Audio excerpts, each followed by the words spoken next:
The man accused of killing 3 people in a shooting in a Danish shopping mall was ordered on Monday to be held in a closed psychiatric ward. The 22-year-old Danish male accused of opening fire on Sunday afternoon on shoppers in the Fields Mall, a few miles south of downtown Copenhagen, was arrested and charged with manslaughter and intent to kill. He was remanded into custody for 24 days and will undergo a psychiatric evaluation, according to authorities. Maximilian von Rentel was shopping at Fields Mall in Copenhagen when the man opened fire. I was going to do some shopping and decided to go to Fields Mall.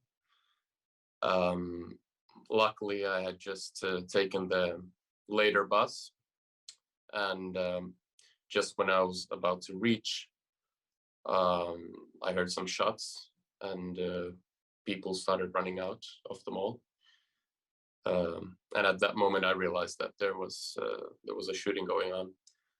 So I turned around and started running as well, and tried to find the first place to hide. In the video filmed by Rentelm, armed policemen boarded a bus and searched a man's bag before leaving. Authorities said they did not suspect the crime to be an act of terrorism, adding there was no indication the suspect had acted together with others. The court has barred publication of his name, which is common in criminal cases in Denmark. The incident rocked Denmark at the end of a week in which it hosted the first 3 stages of Tour de France cycle race.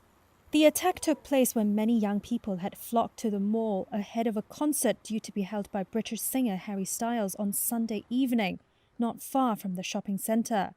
The concert was cancelled. Danish Prime Minister Mette Frederiksen called the shooting the worst possible nightmare.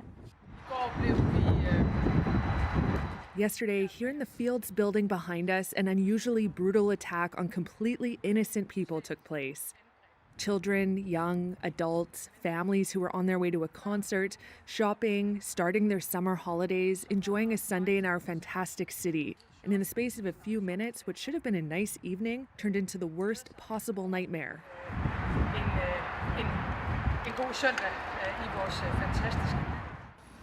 Police said the suspect was known to psychiatrists in Denmark. He was in possession of a rifle, ammunition, and a knife when he was arrested. Danish gun laws are strict, and all weapons, with the exception of some hunting rifles, require a license issued by the police. The police said the shooter did not have a license to use them. Germany is preparing rescue measures for utilities hit by the gas supply crisis. That is according to Reuters sources. They say the government wants to enshrine the measures in its energy security law. Right now, attention focuses on gas supplier Uniper. It's one of the biggest customers for Gazprom. But Uniper says it's only getting about 40% of its usual supply from Russia. The sources say Germany would only take a stake in the firm as a last resort. Instead, measures may be based on the relief that Lufthansa got at the height of the global health crisis. The airline was saved from bankruptcy with an aid package totaling over $9 billion. Though the state did take a stake, it didn't get any voting rights. Government sources say ministers would rather rescue Uniper than let them drastically increase prices for consumers. They reportedly are not about to trigger legal mechanisms that would allow utilities to pass on their increased costs. The sources say ministers also think Uniper will be the only utility to need a rescue, making a bailout look manageable. No experience, no resume, no problem at all in some of Europe's top tourist destinations. Hotels, bars and restaurants in Spain and Portugal are fighting a fierce war for staff.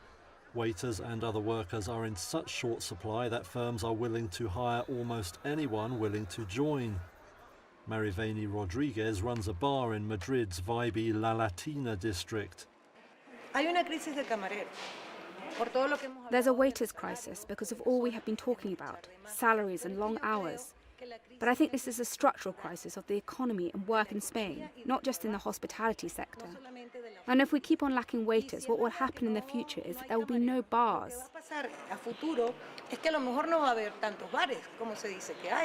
There shouldn't be a shortage of job seekers, with youth unemployment above 20% in Portugal and near 30% in Spain. But workers and unions blame unsociable hours, low pay and short contracts for putting people off the hospitality sector. That leaves Spain's catering trade alone short of 200,000 workers. It's a similar story over in Portugal, where hotels need another 15,000 staff. In Lisbon, Miguel Andrade is operations director at PHC Hotels Group. Não houver mão de obra disponível, se não pudermos recrutar, vamos ter que cortar serviços, cortar. If there are no workers available, if we cannot recruit, we will have to cut services, cut our availability to work.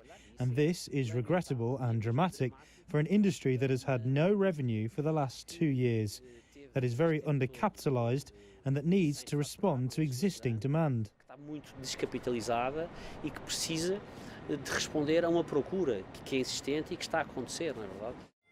The shortages come at a bad time, with demand rebounding after years of lockdowns. Searches for summer flights to Spain and Portugal have jumped as much as 156% from last year. Travel looks set to match or surpass pre-health crisis levels. The tourists want to come to Spain and Portugal, but the bars and hotels may not be ready to welcome them. So far, there are 5 dead on the scene. Those decedents have been identified, and we are working on notification for those families. There is 1 additional decedent that was taken to a local hospital. There were 5 on the scene, and they were all adults. And then there was 1 that was transported to a local hospital that also died at the hospital.